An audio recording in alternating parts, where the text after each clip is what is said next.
now that we understand exponential form and we've defined that and kind of went through the characteristics of what it means to be in exponential form, for the most part, the rest of Chapter 3 is going to deal just solely with log forms.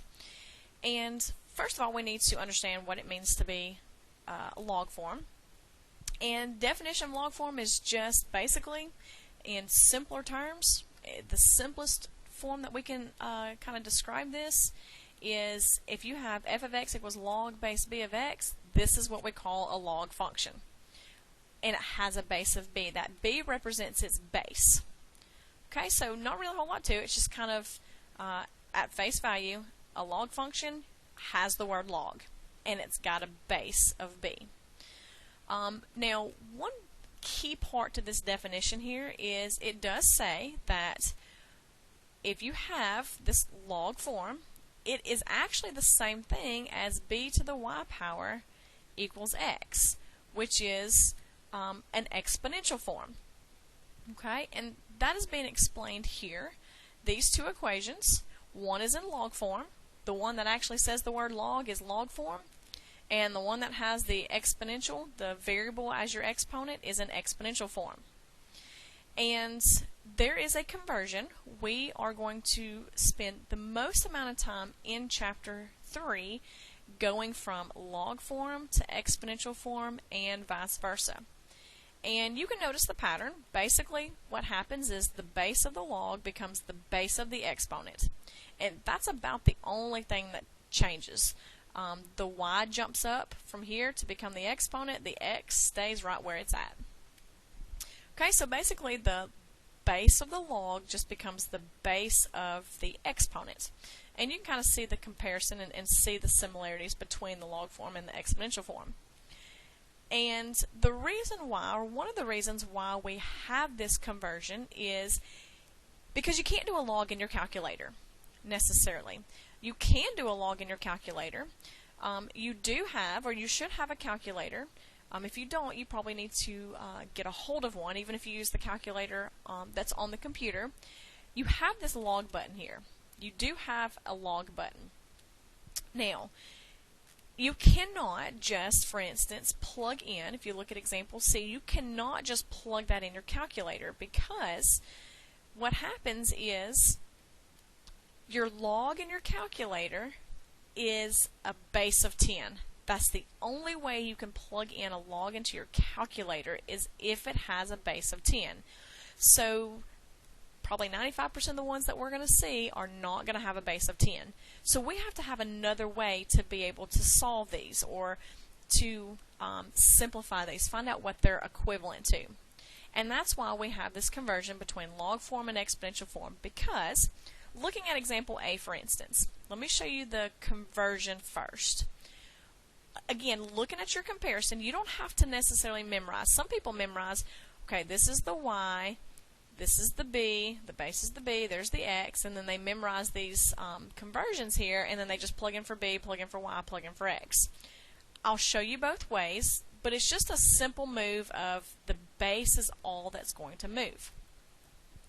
And again, the reason for this is if I look at example A and I want to know what that's equal to, I want to know what x is equal to. Log base 5 of what number will be equal to 2 is the way we read that. The log has a base of 5, so we just say log base 5.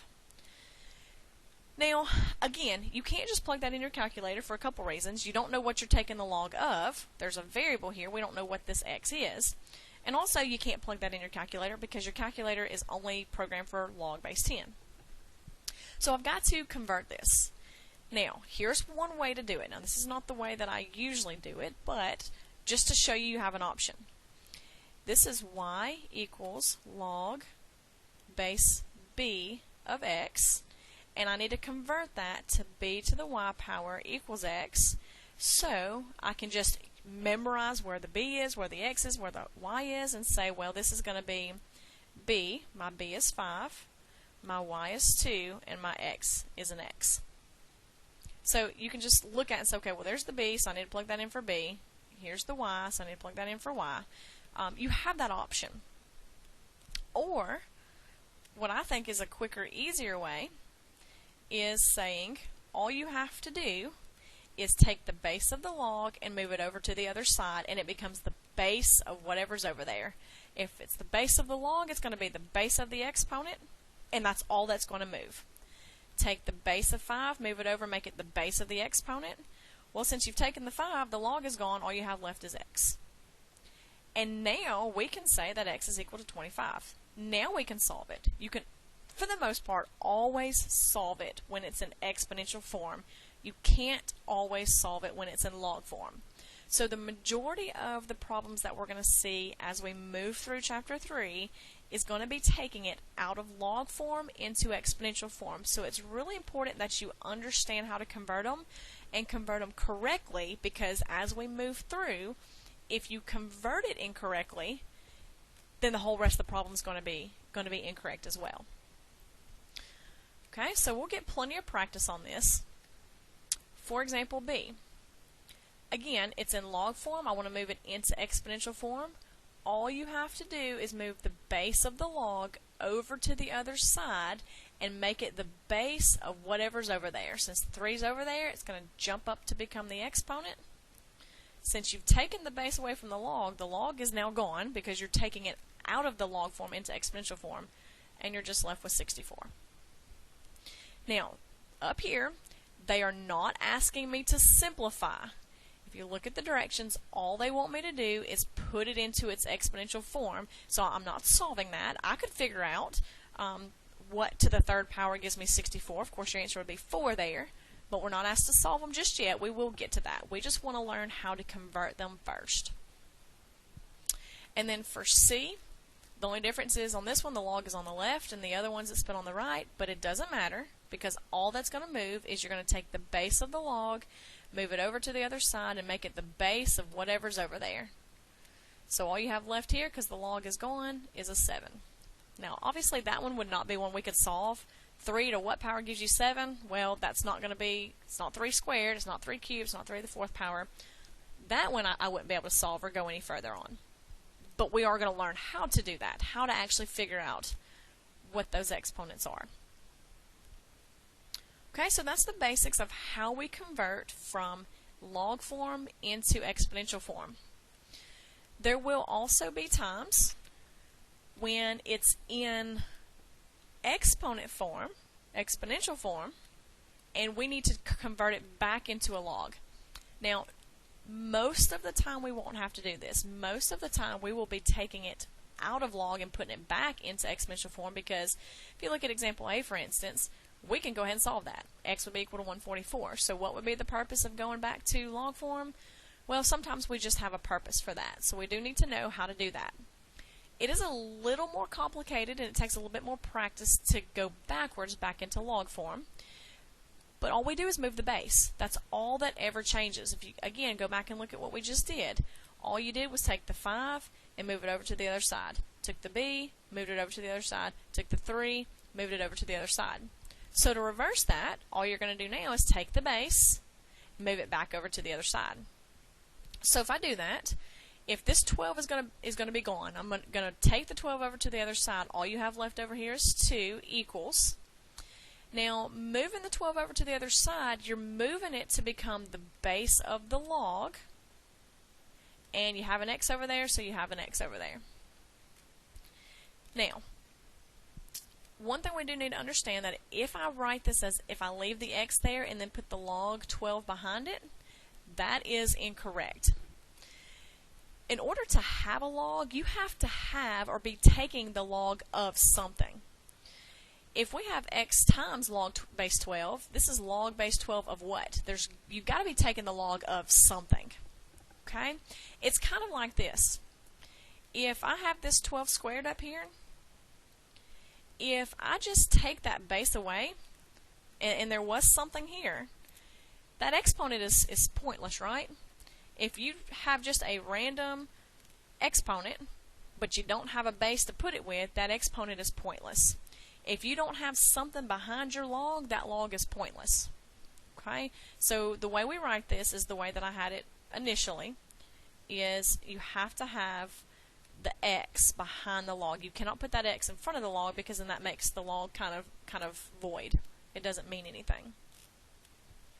Okay, so there's the equivalent. We're not solving these yet. We're just writing the equivalent of what we have. Okay, for part B, well, in this one I don't have an exponent. To go from exponential form to log form, you have to have an exponent. Well, going back to some of our previous algebra, we should recall that a radical can be turned into a fraction exponent and vice versa.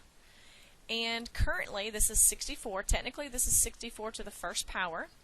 And if you remember how to convert these, since this is 64 to the first power, all you do is the index or the root of the radical will come around to become the denominator of the exponent. So the cube root of 64 is the same thing as 64 to the 1/3 power.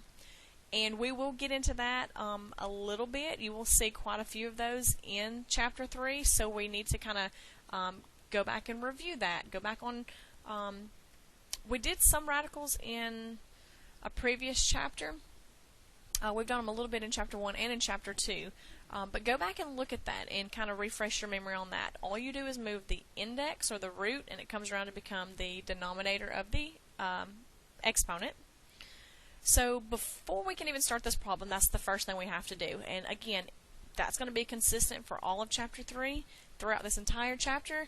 First thing you need to do if you do see a radical is put it into exponent, because all we're looking at in Chapter 3 is exponential form and log form. It's got to be in one of those two forms. Alright, so now that I do have it into exponential form, I need to take the base. The base is going to move over to the other side and become the base of the log. So everything else stays the same. That 1/3 is just going to drop down, and that 4 stays right where it's at. So that would be its equivalent form. And then for part C, it's in exponential form. The base of 2 is going to come over to the other side. So that -4 is just going to drop down. It's going to be there. The 2 is going to move over and become the base of the log, and then you've just got the 1/16. It stays where it's at. The only thing that's ever going to move is strictly just the base of your log. Okay, so primarily, the majority of Chapter 3, this is what we're going to be doing, so it's going to be really important that you practice these, get the hang of these, because this is going to be a foundation for a lot of the other stuff that we're going to do, meaning if you can't get it out of log form and back into exponential form or vice versa, then a lot of these other problems that we're going to come across, you won't be able to even begin working the problem if it's converted incorrectly.